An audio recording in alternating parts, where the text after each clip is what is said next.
What if I told you? The voice inside your head, the one that never stops worrying, replaying old conversations, imagining worst-case scenarios, is not actually you. Think about that for a moment. If you've ever laid awake at 2 a.m., trapped in endless thoughts, if you've ever analyzed every mistake, if you've ever wished your mind would simply be quiet, this video might completely change the way you see your own thoughts. Because over 2,500 years ago, the Buddha discovered something astonishing about the human mind. And by the end of this video, you'll learn a simple practice that thousands of people say changed the way they think forever. So don't skip ahead, because the final lesson is the one most people never hear, and it could be the missing piece you've been searching for. We live in the most connected age in history. Yet millions of people have never felt more mentally exhausted. Our minds never rest. Notifications, news, social media, deadlines, relationships, the future, the past.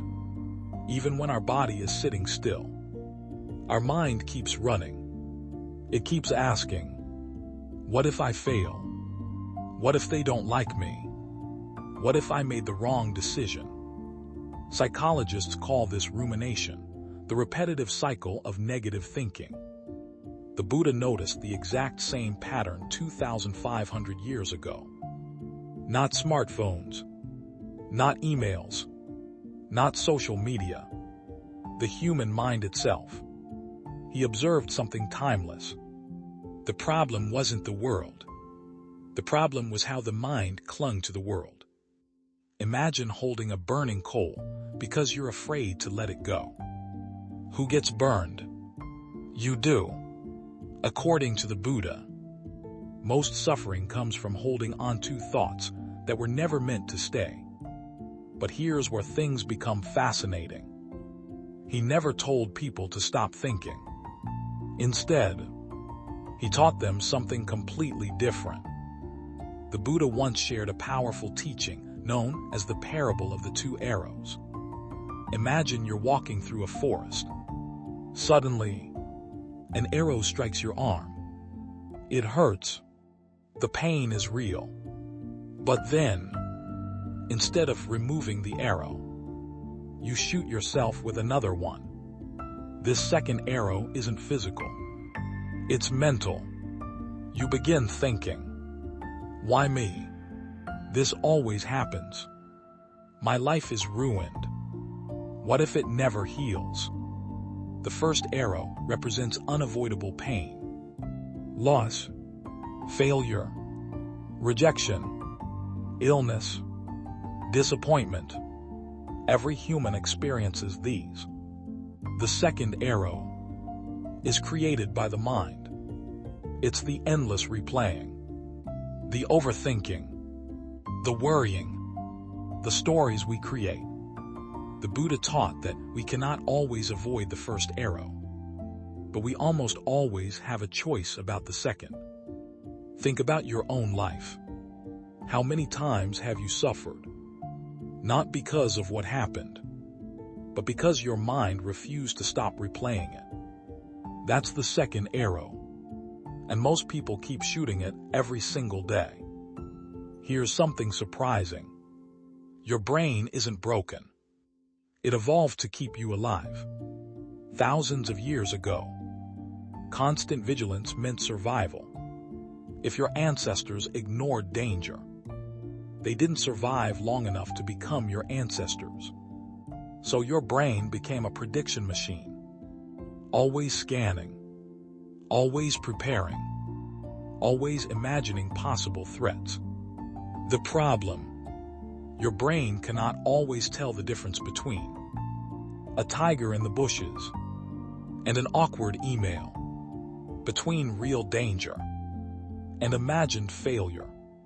To your nervous system, both can trigger stress. The Buddha understood this long before neuroscience existed. He said, "The untamed mind behaves like a wild monkey. jumping endlessly, from branch to branch, thought to thought, fear to fear. This image became known as the monkey mind. Sound familiar? But here's the question that changes everything.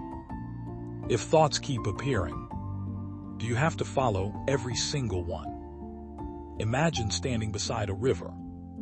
Leaves float by. Some are beautiful. Some are ugly. Some move quickly. Others slowly.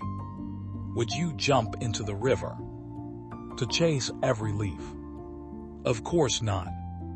You simply watch. The Buddha said thoughts are exactly like those leaves. They come, they stay briefly, then they disappear. Unless you grab them. The moment you believe every thought, you become trapped inside it. But the moment you simply observe, its power begins to fade. This is the essence of mindfulness.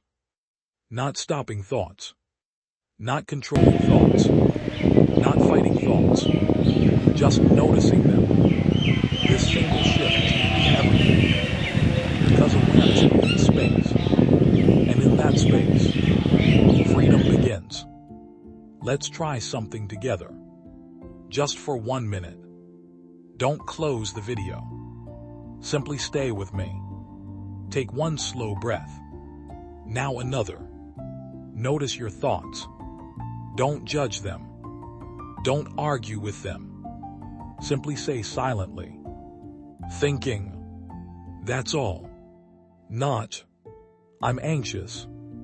Not, I'm failing. Just thinking. Watch what happens. The thought loses its grip. Another thought appears. Again, thinking. You're not trying to empty your mind. You're training yourself to become the observer. This tiny practice, repeated every day, can completely transform your relationship with your mind. The Buddha never promised a life without thoughts. He offered something better, freedom from being controlled by them. Most people spend their lives trying to control the world. They try to control other people, the future, every possible outcome. But the Buddha pointed somewhere else. Peace doesn't come when the world finally becomes perfect. Peace comes when your relationship with your own mind changes.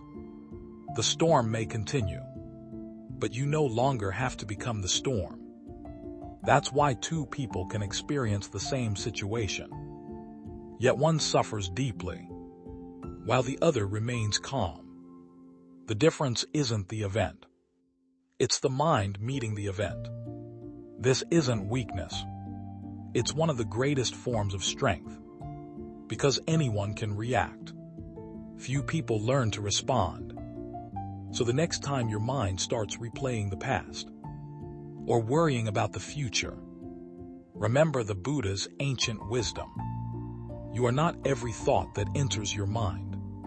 Thoughts are visitors. You are the one who watches them arrive and watches them leave. That simple realization may be the beginning of real freedom.